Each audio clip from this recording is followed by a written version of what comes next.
Marvin's brother Frankie ran to the sound of shots. They called 911.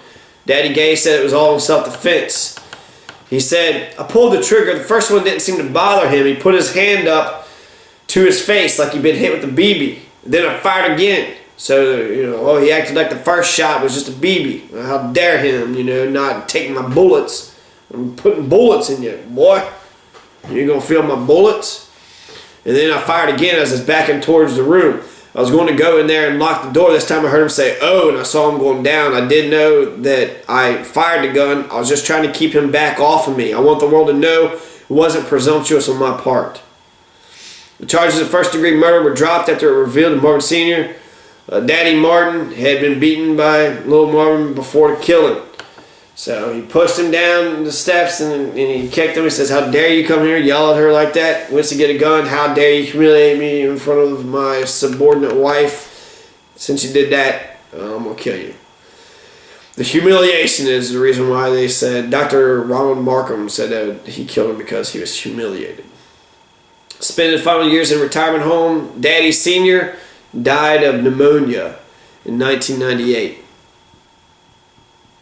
So the first degree murder charge was dropped since there was only one witness, and they said, well, he did hit you earlier. Since you had gotten beaten, then it's not a first degree murder.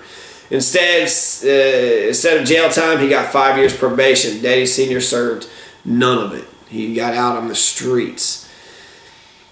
Daddy Sr. died of pneumonia in 1998, so this is 83. This is 15 years later, 14 years after he murdered his own son. And then Daddy Sr. got to live to 84 years old, which is nearly double the life his own son got to experience. 45, the day before his 45th birthday is when he died. His father got to live until he was 84 years old. Daddy Gay shot Marvin Gaye, the superstar, when he was only 44 years old. Asked if he loved his son, Daddy Gay chose his word carefully before he said, let's say that I didn't dislike him. I don't hate him, I don't like him, I didn't dislike him. Yeah, if you loved him, you'd say, yeah, I loved him, I love him. But he didn't do that, and that's some bullshit. That's some bullshit for why he did that. Macaulay Culkin, I like Macaulay Culkin a lot. He went and emancipated himself with his fortune, and then went back and emancipated his other brothers and sisters who was under the domain of Kit Culkin, which I think is really brave and really honorable on Macaulay Culkin's part, and very actually perspective for a young person to take on the role of the new father, since he was fighting for custody of his siblings. He was also Michael Jackson's godfather. The children of Michael Jackson, two of Michael Jackson's children, claim Macaulay Culkin as their godfather. Macaulay Culkin also wrote a book called Junior, where he's got this. He understands who Kid is, and he's just a guy over there in the other room. But then there's this psychological terrorism of this horrible figure that's in his head. And he wrote Junior to put it all down on paper to get it all out of him. So that's Macaulay Culkin. That's it. That's basically it. So that's fuck child abuse. It's bullshit. Child abuse is just so ridiculous. I don't know. I mean, I just feel like that's all you have to say. Punching somebody is wrong. Child abuse is wrong. Child abuse is punching somebody. I feel like if you can. I don't see how that breaks off into people's heads. So many things that I want to say to people that don't listen to me or don't give a shit about me. If I was to smack your face 5,000 times, if I was to take a golf club to your head and try to murder you, if I take a golf club and I try to kill you 3 times as hard as I can after I've already hit you 5,000 times, do you think that I'm a threat to you? Do you think that I'm going to do something to you? I mean, I've already hit you 5,000 times. I've hit you 5,000 times. I've already tried to murder you. In fact, the best way to judge a person's future behavior is by their past behavior. And since I've hit, you, this is hypothetical, if I've hit you, the audience, right? If I hit you 5,000 times, most likely I'm going to hit you again. I'm going to hit you probably another 5,000 times if I can get away with it. If I've hit you 5,000 times, and where did I come up with that number? Add it up. 365 days in the year. I was in there for 17 years, at least one hit per day, and then I sliced it in half just to round down. So it was a conservative estimate. 5,000 assaults. My family watched 5,000 assaults happen to me without objection, without any rage or anger on my behalf. They normalized it. They've normalized that type of behavior and institutionalized it if it's acceptable, as if that's the way you're supposed to interact with family members.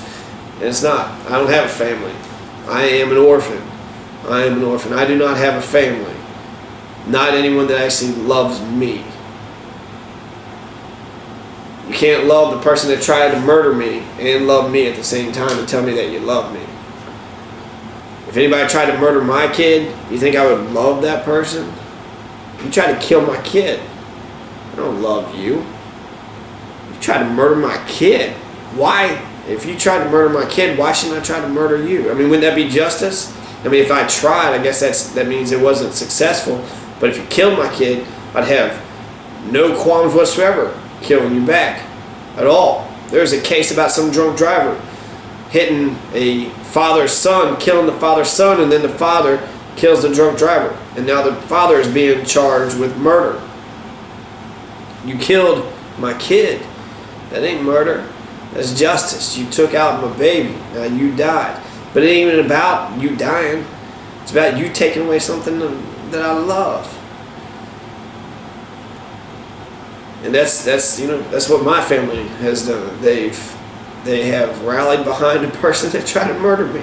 Not only do they pretend that he's a good Christian, perfect, wonderful person, which that should be indication enough that he's a lying, psychopath piece of shit.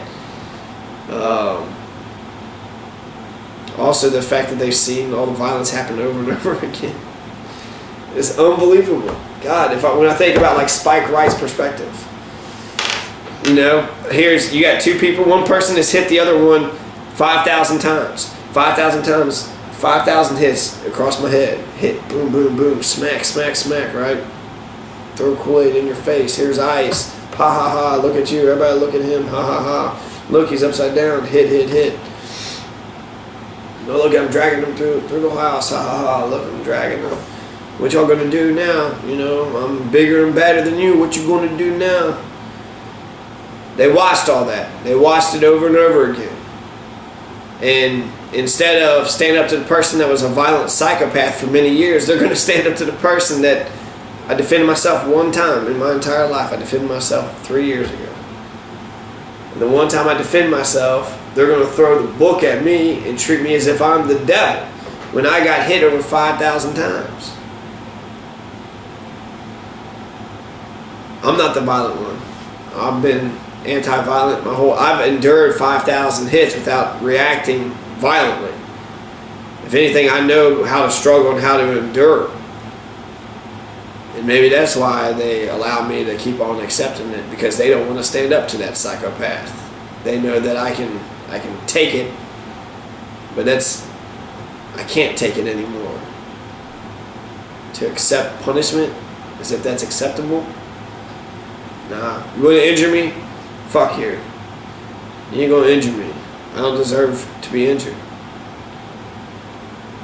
At all. So anyways, yeah. Marvin Gaye had a daddy, didn't give a fuck about him. Macaulay Culkin, Michael Jackson, Adolf Hitler. Abraham was going to kill Isaac for God. King Herod had to slaughter the innocents. Cosette, Hands on Gunner, Pied Piper, Ashley Judd, Hushabye Baby. We covered a bunch of things, so